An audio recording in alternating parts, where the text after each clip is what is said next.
a pretty good thing for you to get a hold of, though, hasn't it? Yeah, it has.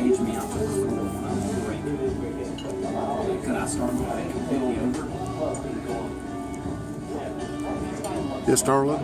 And I bought this jacket, like I wasn't even thinking about it. I just, bought it because it looked so comfy and it was only $6. So that's an example of your impulse buying and living in the moment? Yeah. I went to Goodwill, I saw the jacket, and I bought it. Cool, baby. Sweet. Well, that means you just enjoyed yourself very much spontaneously in the moment. Yeah, and you know what? One part of knowing if you're a leader or a follower is if you take risks, and spending money is one of the risk-taking factors that I have. I tried to talk Uncle Terry into just go ahead and splurging for a computer, but he said no. He said I better not do it right now. I've got bills to pay and things like that. And I said, oh, come on, Uncle Terry. But he just decided that he wanted to wait. He didn't want to take the risk. Oh. And here's my theory. SJs are probably the types that are, you know how you said the risk averse? Yeah. The quickest way to tell if someone is an SJ is if they're risk averse.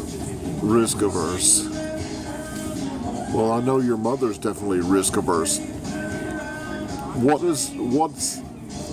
What are NFs averse to? Conflict averse. That's true.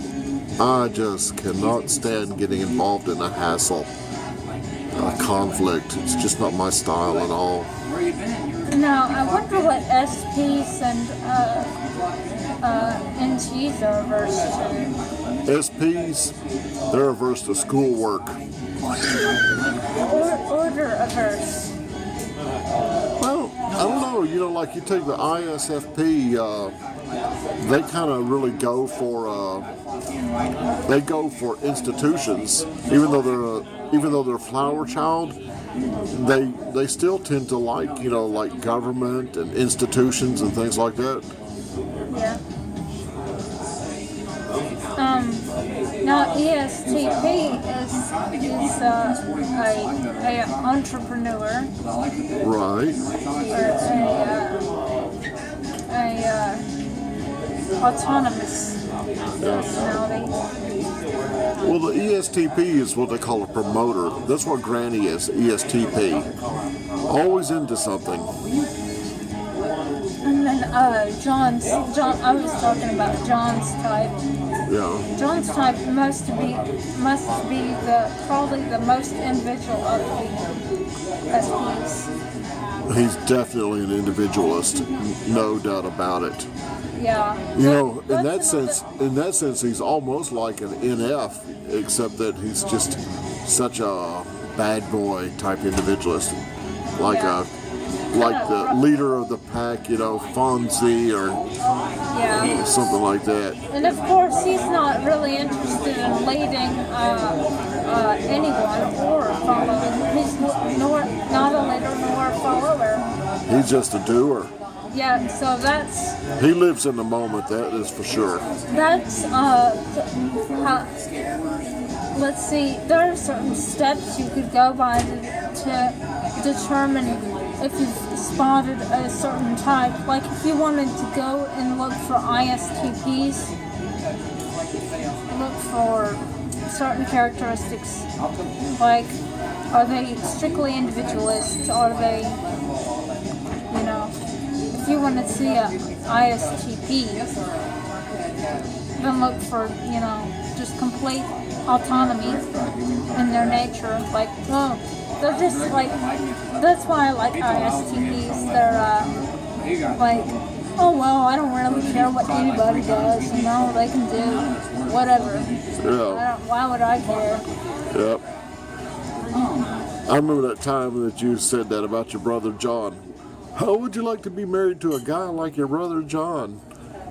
You remember what you said? Yeah. Oh, yeah. Oh, John, I couldn't be married to him. But you were smiling all the time you said it. Yeah. He's such a player. Yeah. Oh, John's head snapped over and looked at you, and he couldn't hardly take it. He grinned so wide. He did, but then he was looking down, and he had to turn around and walk in the house. He couldn't take all that. Oh. He knew his baby sister had him pegged. Yeah. Yeah.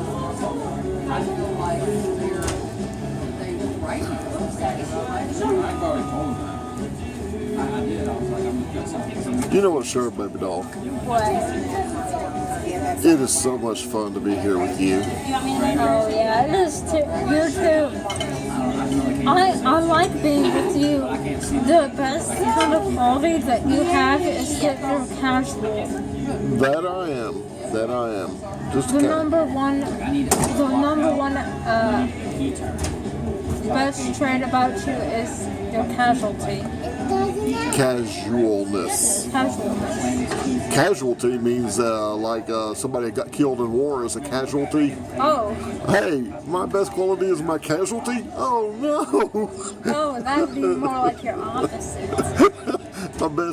my best quality is my casualtiness. Your coldness. Oh, yeah, casualness. Yeah. Well, at least you came up with the word, but the T on it, T on it kind of, whoop, that changes the whole meaning.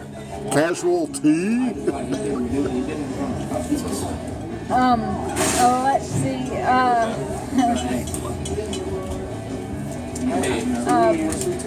yeah, I just feel so relaxed around you. You know, the types that make me feel the most relaxed are John's type and your type. Well, I'm glad that I help you feel relaxed, baby. But it'd have to be for a different reason than what John does. Yeah. What's the difference? How is it that John makes you feel relaxed? Well, he's just he just goes with the flow, kind of like, and whatever he looks for, he's like, hey, sure, come look at this, and I'll be like, all right, you know. Yeah. There's no have to kind of vibe in that. There's nothing like, he doesn't say you have to do this or you have to do that. Right. You know, he's just like, whatever you choose. Yeah. Of course, you can always just sit around in a quiet room and have a comfortable silence with John, and everybody's perfectly happy. Yeah, that comfortable. I think that's what it is. That's a comfortable silence between me and John. There's no awkwardness or anything. Yeah. Like I have to say something, you know. Yeah. I can just say whatever comes to mind. Yeah. Well, that's cool. You know. Now, how is it different from being relaxed around me? Well, I can communicate with you in a very casual type of way. I could say anything to you, any of my interests or thoughts and feelings. You're just there, listening, like assertively listening, and you're not interjecting or judging or anything like that. So there's like both of you make me feel relaxed, but in different ways. The biggest way is with John. It's more of a silent relaxing. With you, it's more the conversational relaxing. Well, that's nice. You know, one of the secrets to having a good conversation is helping a person feel comfortable enough to open up and say something to you. Some people are really, self-conscious about saying something because they're afraid that you're going to think something about them if you do. Right. But if you help them feel comfortable to say something to you, they will. Right. I'll tell you, the biggest way to,